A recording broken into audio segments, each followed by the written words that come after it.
اس نے میرے گہرے خدشات کے باوجود آج تک مجھے نہیں کہا کہ میں نے اسے پیسے ادا نہیں کیے، اور وہ نہایت شریف النفس اور دیانتدار کیشیئر میرے بلوں پر ٹھکا ٹھک مہرے لگا کر اور دستخط کر کے بل آدھے پھاڑ کر میرے حوالے کر دیتا ہے۔ ہمارے انگریزی کے استاد ہمیں کہا کرتے تھے کہ تم اپنے اندر اپنے بچپن کو کبھی نہ مرنے دینا، اس طرح تم بوڑھے نہیں ہوگے۔ اگر تم اپنے بچپن کو اپنے اندر سنبھال کر نہ رکھ سکو تو پھر تمہیں بوڑھے ہونے سے کوئی نہیں روک سکتا۔ شاید ضرورت ہے کہ ہم سب اپنے اندر بچپن کی وہ خوبیاں اجاگر کریں جو نفرت، حسد اور اس جیسی برائیوں سے پاک ہوتی ہیں۔ محبت بچپن کا خاصہ ہے۔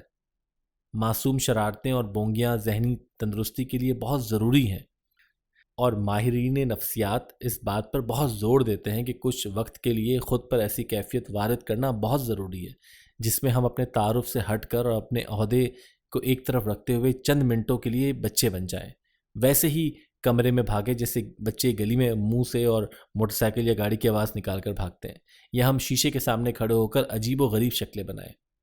یہ کام کرتے وقت دروازے کی کنڈی ضرور چیک کر لیجئے گا کہ کہیں اور ہی مصیبت نہ کھڑی ہو جائے۔ کہنے کا مقصد یہ ہے کہ زندگی میں جس طرح باقی معلومات ضروری ہیں، اسی طرح فلاح اور کسی دوسرے کو تکلیف پہنچائے بغیر شرارتوں کا ہونا بھی ضروری ہے۔ یہ خوش و خرم زندگی کا راز ہے۔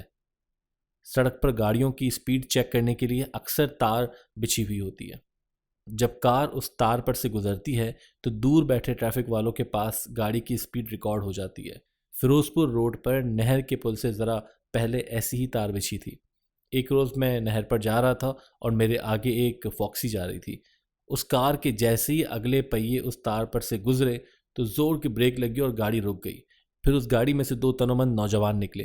انہوں نے فاکسی کے پچھلے دونوں پہیے اٹھا کر اس تار سے لگائے، بغیر گزرے اور آگے رکھ دیے، اور اس کار پر سوار ہو کر چل دیے۔ اب میں کچھ دیکھ کر بڑا حیران ہوا کہ یا اللہ، ایسی کیا بات ہے کہ ان لوگوں نے اتنی تکلیف کر کے یہ کام کیا۔ جب میں قرطبہ چوک پہنچا تو وہاں بڑا رش تھا اور ٹریفک جام تھی۔ جب میری گاڑی ان نوجوانوں کی گاڑی کے مقابل آئی تو میں نے شیشہ نیچے کر کے ان سے فاکسی کے اس طرح گزارنے کی وجہ پوچھی، تو اس پر وہ نوجوان پہلے مسکرایا اور پھر بتایا کہ یہ جی بس ایسے ہی ہے، ایک تفریحی کھیل ہے، ہم اکثر یوں ہی کرتے ہیں۔ اس طرح ٹریفک والوں کے پاس گاڑی کے اگلے پہیے گزرنے کا حساب تو ریکارڈ ہو گیا ہوتا ہے، اور انہیں گاڑی کے پچھلے پہیے گزرنے کا انتظار ہوتا ہے، اور اب تک وہ انتظار کر رہے ہوں گے کہ پچھلے پہیے کب گزریں گے۔ اور ان میں سے کچھ سارجنٹ ایسے بھی ہوتے ہیں جو سمجھتے ہیں کہ شاید ولایت والوں نے کوئی گاڑی ایسی بھی بنائی ہوگی جس کے پہیے ابھی آنے ہیں۔ یہ ایسی چھوٹی چھوٹی باتیں ہیں جو ہمیں ایک دم سے دکھ و الم کی زندگی سے باہر نکال دیتی ہیں۔ ایک روز ہم ڈیرے پر بیٹھے ہوئے تھے۔ میں نے اپنے بابا جی سے پوچھا، جناب، دنیا اتنی خراب کیوں ہو گئی ہے؟ اس قدر مادہ پرست کیوں ہو گئی ہے؟ بابا جی نے جواب دیا، دنیا بہت اچھی ہے۔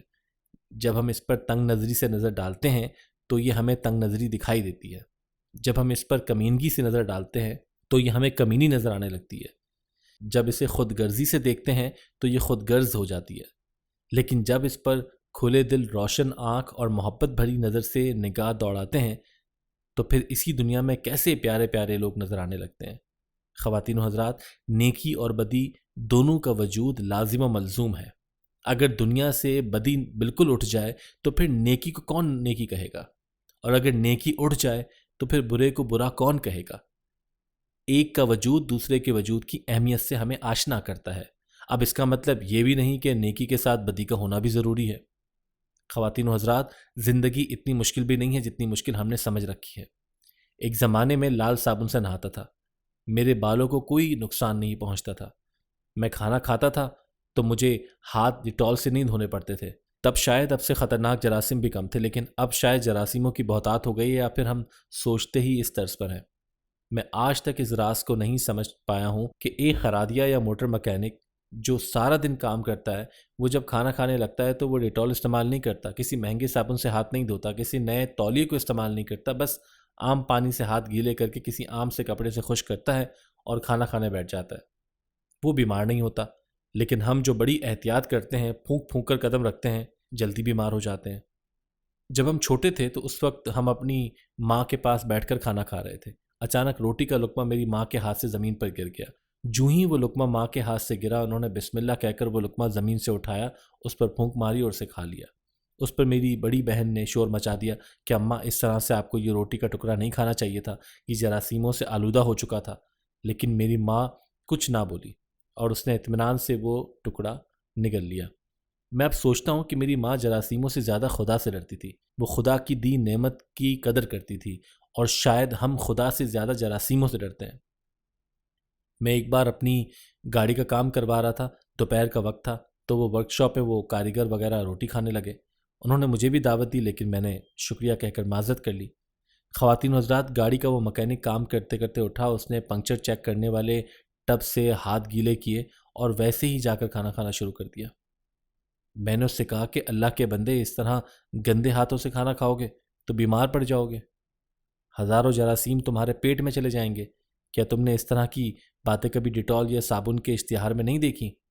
تو اس نے جواب دیا کہ صاحب، جب ہم ہاتھوں پر پہلا کلمہ پڑھ کر پانی ڈالتے ہیں تو سارے جراثیم خود بخود مر جاتے ہیں، اور جب بسم اللہ پڑھ کر روٹی کا لقمہ توڑتے ہیں تو جراثیموں کی جگہ ہمارے پیٹ میں برکت اور صحت داخل ہو جاتی ہے۔